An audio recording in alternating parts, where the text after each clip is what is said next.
I think it's really good to document your thoughts. It acts as a tool to help us contextualize our reality more. You know, we're these hypersensory beings, pick up a lot of information with these senses in which it is that we have internal psychological senses as well as 5 senses and what other senses you may believe exist. So it's a lot of information in which it is surrounds us and enters us in whichever way that may be.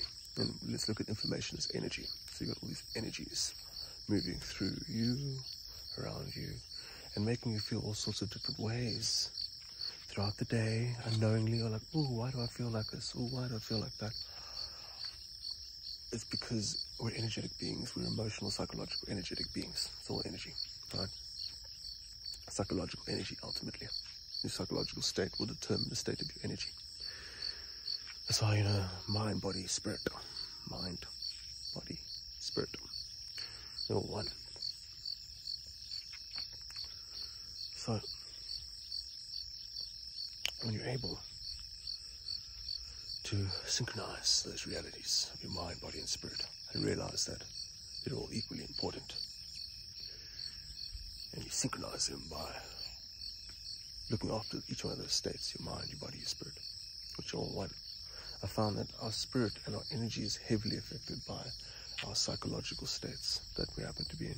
Emotional, oscillating and changing emotional states. So it's a very important idea to heal those in order to get strength. We need to somehow rise above any pain or trauma in our mind, so that that energy, that psychological energy, it's actual energy, it's not psychological, but the psychological thoughts and your actual energy are the same thing. Okay. Beautiful sky. Anyway. So your spirit and your psychology and your body are the same thing.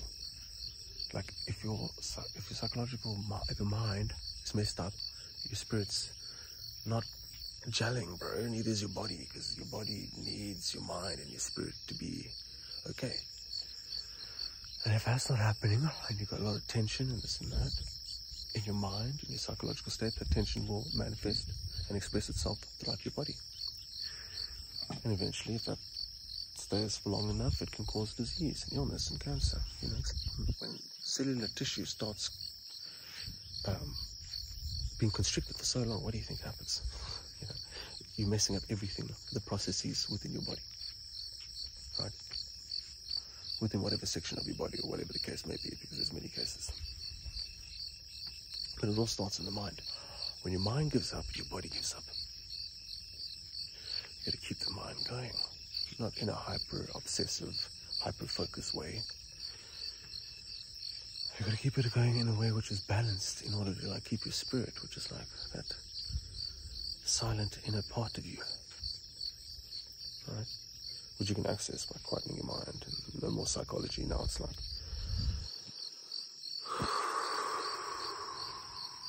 complete total awareness, just here. But both are expressions of your spirit and are your spirit.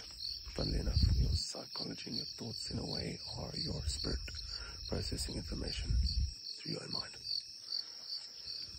Anyway, so you want to make sure that you're in high spirit so that you don't feel low energy and totally down and stressed and tensed and all these things that lead towards stuff we don't want to feel or experience.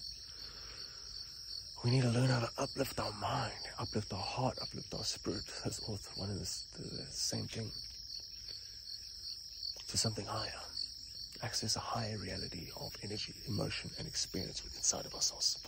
Because I always use feeling as the perfect guidance tool in order to show me the hidden pathways in reality. And they're hidden because people don't pay attention to their feelings. They're just in their mind the whole time. And that's usually leading to stress mostly. And stress is the biggest feeling that people pay attention towards. Mostly. Or fear, or whatever the case may be. Anxiety.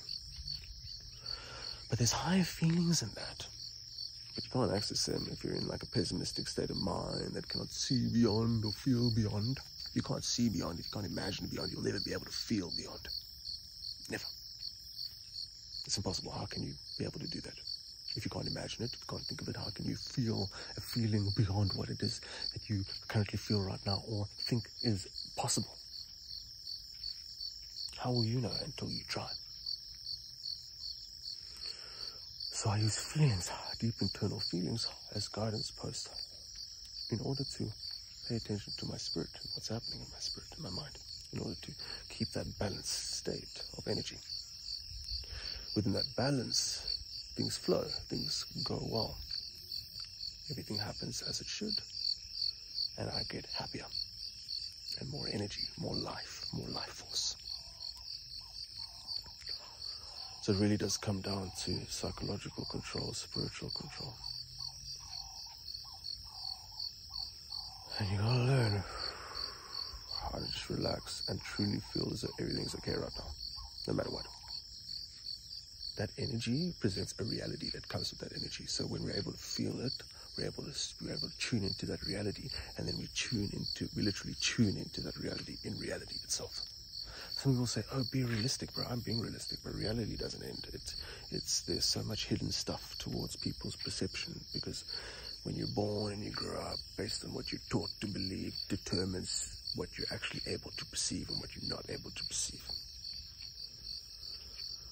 And if you don't believe in something at all, you will not perceive it, even if it's staring you in the face, unless it's like really staring you in the face. But the best way is to experience these things for yourself. So what better way to experience than to use your mind and your spirit in order to explore these energies that are very never-ending within yourself.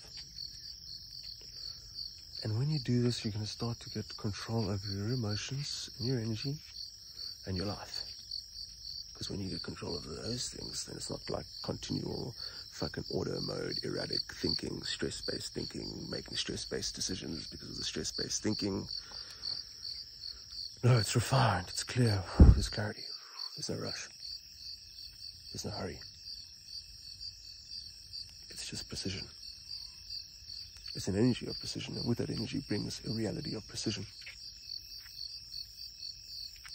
So, my dear friends, learn how to connect to a higher state of yourself that is not bound by the autonomous subconscious stress and anxiety that your mind plays within your head continually, and believing it wholeheartedly and blindly. Rather, don't do that. Rather, do the opposite of that, which is imagine beyond, in order to be able to feel beyond. How will you be able to ever explore within your own mind new realities if you are preventing yourself from experimenting with being able to access new feelings within inside of yourself? If you're unable to access those feelings, then you'll never experience the consciousness, thoughts, and inspirations that come with that sort of energy and reality of that energy. Anyway, thanks guys. If you like this video, click like. If you want to watch more, subscribe and head on over to Patreon. Thank you guys.